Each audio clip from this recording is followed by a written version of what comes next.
5, 0 और फिर 1। ये संजू सैमसन के पिछले 3 स्कोर हैं T20 इंटरनेशनल मैचेस में। पहले 2 आयरलैंड के खिलाफ और तीसरा अगेंस्ट इंग्लैंड। और फिर भी एक 15 साल का लड़का जो सचिन तेंदुलकर का रिकॉर्ड तोड़ने वाला है अभी भी बाहर बैठा है, प्लेइंग 11 में नहीं है टीम इंडिया के। सवाल ये नहीं है कि वैभव सूर्यवंशी कब खेलेगा, कब अपना इंटरनेशनल डेब्यू करेगा। सवाल ये है उसे रोका किसने और क्यों।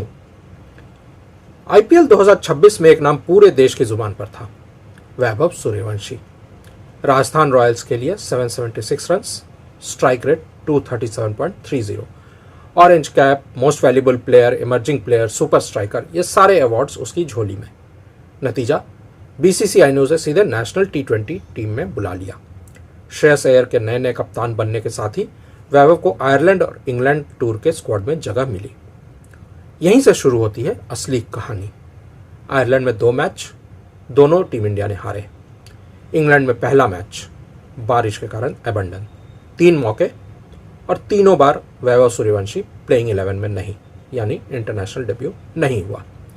जबकि उससे थोड़ी सी बड़ी उम्र में सचिन तेंदुलकर टेस्ट डेब्यू कर चुके थे 16 साल 205 दिन की उम्र में पाकिस्तान के खिलाफ कराची में 1989 में।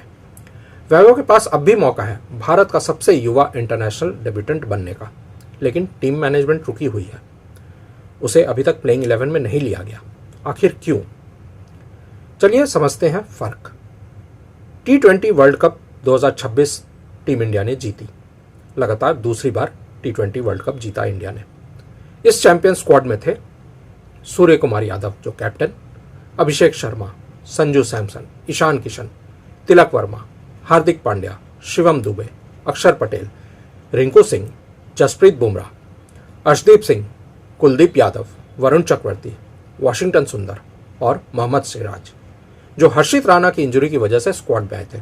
पहले जो स्क्वाड अनाउंस हुई थी उसमें हर्षित राणा भी टीम में थे, लेकिन उन्हें इंजरी हुई और उसके कारण मोहम्मद सिराज उनकी जगह आए। ये वो टीम थी जिसने ट्रॉफी जीती T20 वर्ल्ड कप की। अब जब जून 2026 में आयरलैंड इंग्लैंड टूर के लिए नई स्क्वाड बनी, सूर्य कुमार यादव आउट, श्रेयस अय्यर बने नए captain, Tilak Varma vice captain और साथ में आए वैभव सूर्यवंशी, नीतीश कुमार रेड्डी, रवि बिश्नोई, प्रिंस यादव, रिंकू सिंह और कुलदीप यादव भी बाहर। नीतीश इंजर्ड हुए तो उनके जगह आए सूर्यांश शेट्टे। यानी BCCI खुद कह रही है हम बदलाव चाहते हैं, नए एरा की तैयारी करनी है, यंगस्टर्स को मौका देना है। लेकिन जब असली बदलाव यानी वैभव को मौका देने की बात आई तो टीम मैनेजमेंट पीछे हट गई, अभी तक कोई कदम नहीं उठाया। आयरलैंड सीरीज से पहले श्रेयस अय्यर का बयान था, जिन खिलाड़ियों ने वर्ल्ड कप जिताया है उन्हें सपोर्ट करना जरूरी है, हर किसी को कॉन्फिडेंस देना है। बैटिंग कोच रेयान टेन डेस्काटे ने भी यही दोहराया, वैभव रेडी है लेकिन उसे बाकी सबकी तरह अपनी बारी का इंतजार करना होगा। सुनने में तर्क अच्छा लगता है ना? अब जरा हर्षित राणा का केस देखिए। हर्षित राणा T20 वर्ल्ड कप 2026 के स्क्वाड में थे। जी हाँ, उनका नाम BCCI ने अनाउंस किया था, लेकिन वार्म अप मैच में नी इंजरी की वजह से पूरे टूर्नामेंट से बाहर हो गए। एक भी गेंद नहीं फेंकी टूर्नामेंट में, कोई भी मैच में प्रतिनिधित्व नहीं किया टीम इंडिया का, कभी भी फील्ड पर नहीं गए, ट्रॉफी जीतने में कोई कंट्रीब्यूशन नहीं, 0 कंट्रीब्यूशन, 0। फिर भी आयरलैंड इंग्लैंड टूर में वो सीधे प्लेइंग 11 में वापस, बिना किसी कंटिन्यूटी लॉजिक के टेस्ट से गुजरे, बिना डोमेस्टिक क्रिकेट खेले। कोई भी परीक्षा उन्होंने नहीं दी, लेकिन प्लेइंग 11 में उनका रास्ता साफ। तो सवाल यह है, अगर सिर्फ वर्ल्ड कप विनर्स को मौका मिलने वाला रूल सच में लागू होता है तो हर्षित राणा को भी उतना ही इंतजार करना चाहिए था जितना वैभव को कराया जा रहा है, क्योंकि आखिर हर्षित ने भी तो T20 वर्ल्ड कप जीतने में कोई भी कंट्रीब्यूशन नहीं दिया। वो टीम का इनिशियली हिस्सा थे, लेकिन इंजरी की वजह से टीम से बाहर हुए और एक भी मैच नहीं खेला। यानी या तो कोई लॉजिक है या लॉजिक नहीं है, कंसिस्टेंसी है या नहीं है, या फिर कोई और वजह है जो सामने नहीं आ रही। अब बात करते हैं परफॉर्मेंस की। आयरलैंड के खिलाफ पहले T20I में भारत से 148 पर ऑल आउट हो गया। आयरलैंड ने पहली बार भारत को हराया, वो भी अपने डेब्यूटेंट बॉलर्स जय मुंद्रा और मैट होलार्ड के दम पर। दूसरे मैच में हालात और बिगड़े। संजू सैमसन और अभिषेक शर्मा दोनों गोल्डन डक पर आउट हुए। सिर्फ 3 ओवर में भारत का स्कोर हो गया था 19 रन पर 3 विकेट। भारत का 16 सीरीज का जीत का स्ट्रीक भी टूट गया 2-0 से सीरीज हारने के बाद आयरलैंड के खिलाफ। आयरलैंड जैसे एसोसिएट नेशन ने भारत को हराया एक सीरीज में। दूसरी तरफ ईशान किशन का हाल देखिए, पहले मैच में रन आउट, दूसरे मैच में फिर परेशानी।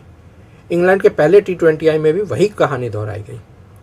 सैमसन सिर्फ 1 रन बनाकर आउट हुए थे और ईशान किशन लगातार तीसरी बार बिना स्कोर बोर्ड में कुछ खास योगदान दिए वापस डग आउट में। यानी जिन प्रूवन प्लेयर्स के नाम पर वैभव को रोका जा रहा है वही प्लेयर्स लगातार 3 मैचेस में फेल हो रहे हैं। कंटिन्यूटी किसकी हो रही है, परफॉर्मेंस की या सिर्फ बड़े नामों की? अब आते हैं कि किन नए प्लेयर्स को मौका मिला। प्रिंस यादव, सूर्यांश शेट्गे को डेब्यू मिला, फिर वैभव को क्यों नहीं मिल रहा है? और यहीं से शुरू होती है असली मिस्ट्री। आयरलैंड के दूसरे मैच में श्रेयस अय्यर ने खुद टॉस पर ऐलान किया, हमने 2 बदलाव किए हैं। सूर्यांश शेट्गे और प्रिंस यादव दोनों डेब्यू कर रहे हैं। प्रिंस यादव ने अपना पहला विकेट लेकर 3 विकेट लिए पूरे टूर्नामेंट में, पूरे मैच में और 22 रन दिए के आंकड़े के साथ उन्होंने शानदार डेब्यू किया। तो सवाल उठना लाजमी है कि अगर नए खिलाड़ी को मौका देने से पहले इंतजार करवाना टीम इंडिया की पॉलिसी है तो प्रिंस यादव और सूर्यांश शेट्गे को ये इंतजार क्यों नहीं करवाया गया? दोनों को सीधे प्लेइंग 11 में जगह मिली, जबकि वैभव जो IPL का सबसे बड़ा स्टार था बाहर ही रहा। अब यहाँ एक चीज़ है जो शायद आपने मिस कर दी। एक घटना हुई थी आयरलैंड टूर से ठीक पहले। इंडिया A की श्रीलंका ट्राई सीरीज के दौरान वैभव का एक श्रीलंका A के खिलाड़ी रामीरू हलम्बागे के साथ सुपर ओवर के बाद गर्मा गर्म बहस हो गई थी, थोड़ी धक्का मुक्की भी हुई थी, वीडियोस वायरल हुए, BCCI पर सवाल उठे। श्रीलंका क्रिकेट बोर्ड ने अपने खिलाड़ियों पर कार्रवाई भी की इस धक्का मुक्की और बहस के लिए। BCCI सेक्रेटरी देवजीत सैकिया ने तब सिर्फ इतना कहा, हम प्लेयर्स को इन बातों से डिस्ट्रैक्ट होने देना नहीं चाहते। क्या ये सिर्फ कोइंसिडेंस है कि इस कंट्रोवर्सी के ठीक बाद वैभव को लगातार बाहर रखा जा रहा है प्लेइंग 11 से? क्या ये सिर्फ फॉर्म का मामला है या कहीं टीम मैनेजमेंट इस डिसिप्लिन वाले इंसिडेंट को लेकर भी सतर्क है? ऑफिशियली कोई कारण नहीं बताया गया और यही असली मिस्ट्री है। और फिर सामने आया वो पल जिसने पूरे माहौल को और गर्मा दिया। इंग्लैंड सीरीज से पहले प्रेस कॉन्फ्रेंस में जब एक रिपोर्टर ने एक सवाल पूछा वैभव के बढ़ते हाइप को लेकर और जवाब देने की बारी थी श्रेयस अय्यर की, तो श्रेयस अय्यर का जवाब था, मुझे ऐसी कोई हाइप नहीं दिख रही, मैं इंस्टाग्राम यूज़ नहीं करता, सोशल मीडिया फॉलो नहीं करता और वो सारी न्यूज़ भी नहीं देखता। ये स्टेटमेंट वायरल हो गया। एक तरफ पूरा देश एक 15 साल के लड़के के डेब्यू का इंतजार कर रहा था, दूसरी तरफ खुद कैप्टन कह रहे हैं कि उन्हें इस बारे में कोई जानकारी ही नहीं है। ये या तो शानदार फोकस है या फिर असली सवालों से बचने का एक शानदार तरीका।